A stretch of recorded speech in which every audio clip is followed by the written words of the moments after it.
Imagine this for a second. You walk into your favorite restaurant, hungry, excited, ready to enjoy a nice meal. You look around, and at the table next to you, a dog is sitting right on a chair. The same chair where a person will sit next. Cute. Maybe. Normal. Many people think so. But here's the surprising truth most people don't know. In many places, dogs are not allowed to sit on restaurant chairs at all. And the reason behind this rule is much deeper, more serious, and more interesting than you might expect. Stay with me, because by the end of this video, you'll see restaurants, pets, and public spaces in a completely different way. This is Logic Unlocked, where simple rules hide powerful logic. Before we go deeper, if you enjoy learning about hidden rules, real-life logic, and everyday laws explained in a simple way, make sure to like this video and subscribe to Logic Unlocked right now. It really helps the channel grow, and it tells me you want more content like this. Alright, let's continue. At first glance, the idea that dogs can't sit on restaurant chairs feels unnecessary or even unfair. Many dog owners see their pets as family. They share beds, couches, and sometimes even plates at home. So when they take their dog to a cafe or restaurant, especially a pet-friendly one, they naturally think, what's the harm if my dog sits on a chair? After all, the dog is clean, well-behaved, and probably quieter than some humans. But restaurants don't make rules based on emotions. They make rules based on health, safety, and responsibility. In most parts of the United States, restaurants follow strict health codes. These rules are designed to protect everyone who eats there, not just dog lovers. Even when a restaurant allows dogs, usually on patios or outdoor areas, that permission comes with conditions. One of the most common conditions is this: dogs must stay on the ground. Chairs, benches, and tables are meant for people only. The reason is simple. Chairs are considered food contact surfaces, not directly, but indirectly. People sit on them, their clothes touch them, and then those clothes touch tables, hands, and food. Dogs, no matter how clean they look, carry bacteria, fur, dander, and sometimes parasites. Their paws walk on sidewalks, streets, grass, and who knows what else. When a dog sits on a chair, all of that transfers to a surface meant for humans. Health departments see this as a contamination risk. It's not about hating dogs. It's about minimizing risk in a shared public space. Another important point most people forget is allergies. Many people are allergic to dogs. Some allergies are mild, but others are severe. When a dog sits on a chair, it leaves behind hair and allergens that can trigger reactions in the next customer. That person didn't choose to sit near a dog.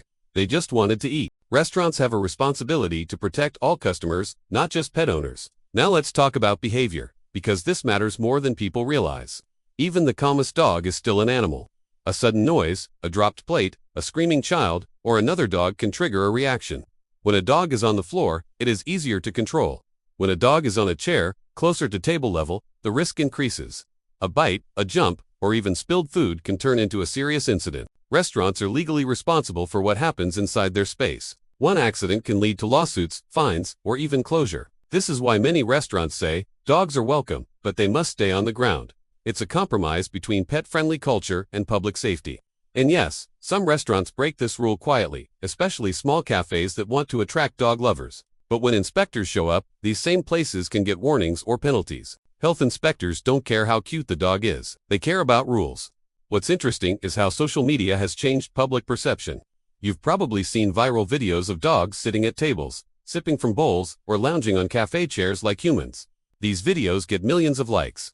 People comment things like this should be normal or dogs deserve this. But likes don't change laws. And viral moments often hide the consequences behind the scenes. From a restaurant owner's perspective, this rule is actually a form of protection. If they allow dogs on chairs and something goes wrong, they are the ones who pay the price.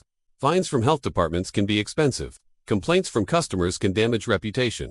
One bad review, mentioning dog hair on my chair, can push future customers away.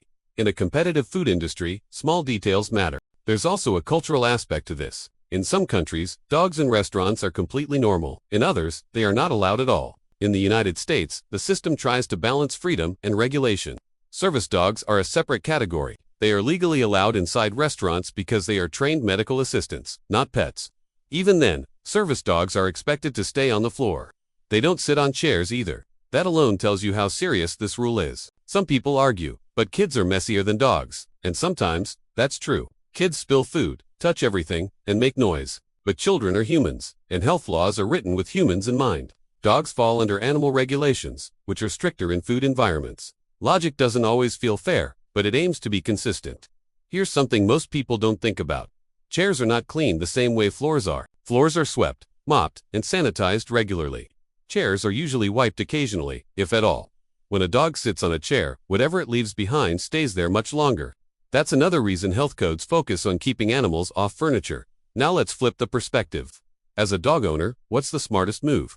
If you truly care about your dog and other people, respecting these rules is actually the responsible choice. Bringing a small mat or letting your dog sit calmly by your feet keeps everyone comfortable. It also shows restaurants that pet owners can be respectful, which increases the chances of more pet-friendly spaces in the future. Rules like this exist because someone, somewhere, learned the hard way. Maybe there was an allergy incident. Maybe there was a bite. Maybe there was a serious health complaint. Laws are often written after problems happen, not before. That's the part people forget. This is exactly the kind of everyday logic we explore on Logic Unlocked. Simple rules, deep reasons, real-world impact. If you're enjoying this breakdown, don't forget to like and subscribe if you haven't already. It supports the channel more than you know. As we get closer to the end, let me ask you something. Have you ever seen a dog sitting on a restaurant chair? Did it bother you, or did you find it cute? There's no right or wrong feeling here, but now you know the logic behind why many places say no. Awareness changes perspective.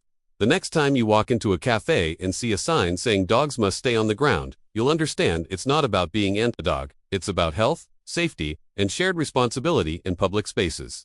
Small rules keep big systems working. If this video made you think, I'd love to hear your thoughts. Drop a comment below and tell me what you think about dogs in restaurants. Should the rules be stricter or more relaxed? And if you found this video useful, share it with a friend who loves dogs or enjoys learning hidden rules of everyday life. Sharing helps Logic Unlocked reach more curious minds like yours.